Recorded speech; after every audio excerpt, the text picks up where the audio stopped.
One of the most surprising storylines from the early 2020 Democratic presidential primary has been the emergence of 37-year-old Pete Buttigieg on the national stage.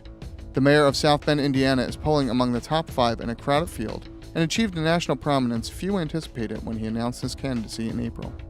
One of the key focuses of Pete Buttigieg's campaign so far has been his status as a naval reservist and as an Afghanistan war veteran. He's one of 3 post-9/11 veterans in the Democratic presidential field this year, but he's the first since the recent wars began to really break into that upper echelon of fundraising and of polling. So we're here in South Bend to interview Mayor Pete about what that would mean for him to be Commander-in-Chief and how his veteran status influences his priorities.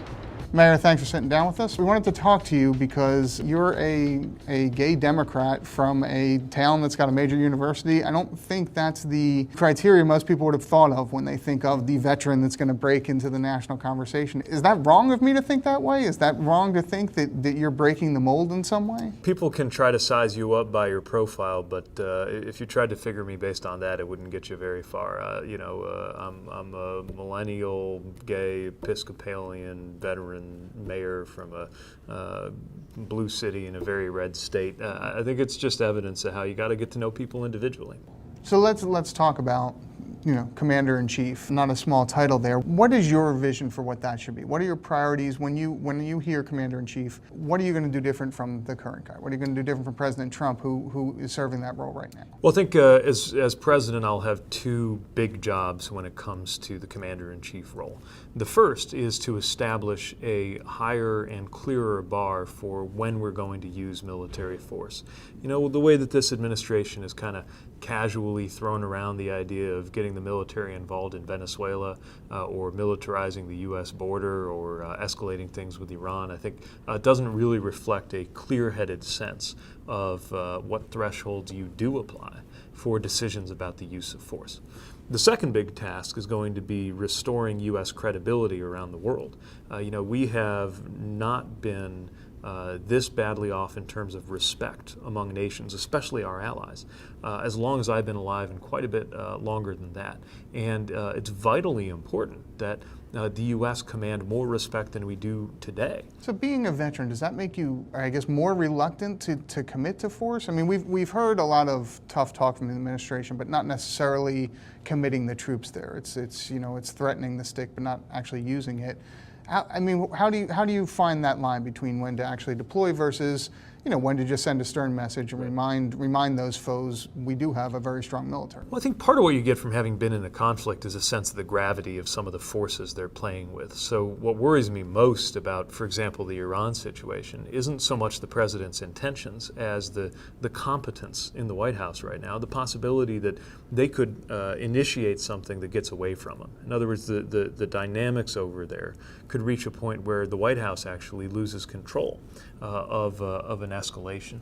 I think when you've deployed, you understand that we have military force for a reason, and we maintain the best fighting force in the world for a reason, and we should be prepared to use it to defend the homeland, to prevent attacks on American soil or on American interests and people. The other thing is that those who served in the Afghanistan conflict have an especially strong sense of just how hard it is to end a conflict. I thought I was one of the last guys turning out the lights when I left ISAF headquarters. That was 5 years ago, and we're still arguing over how to get out.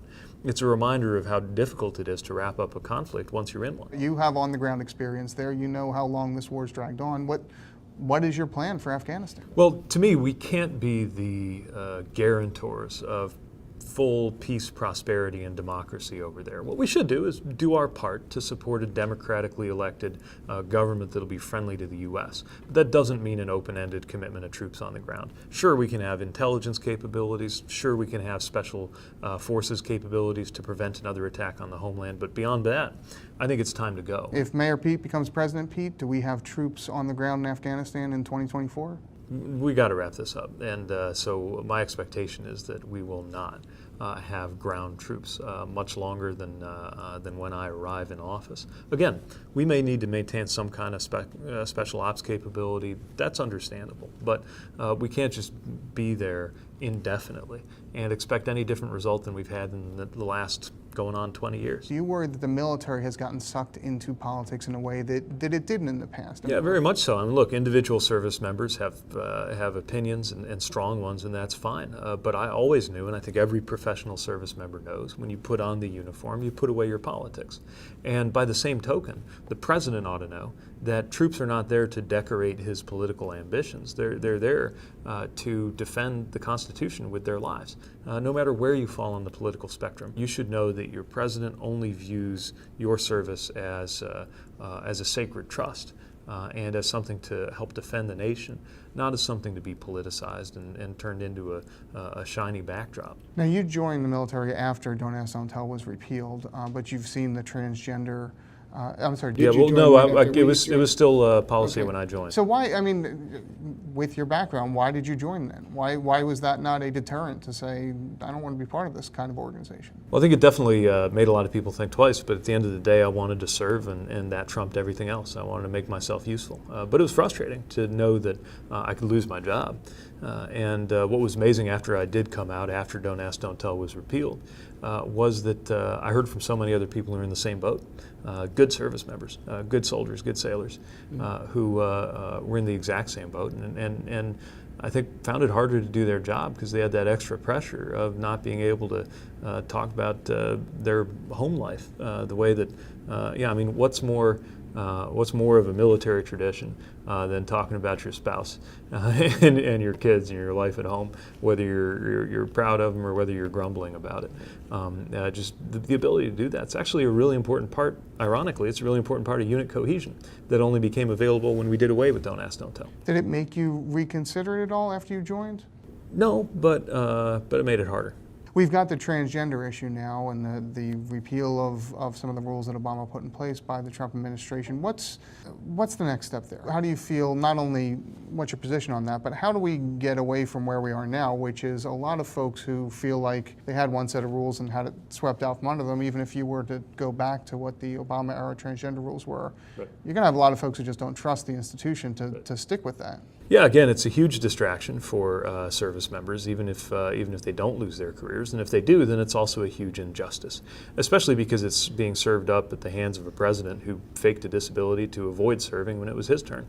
We can do so much better in this country. And I think that any institution, especially the military, ought to judge people based on the job you're doing. And if you're doing a good job, you ought to get promoted. And if you're not, there's consequences for that. And all the other stuff needs to be taken off the table. For some reason, this president thinks there's some political advantage in picking on people who are already vulnerable because of who they are.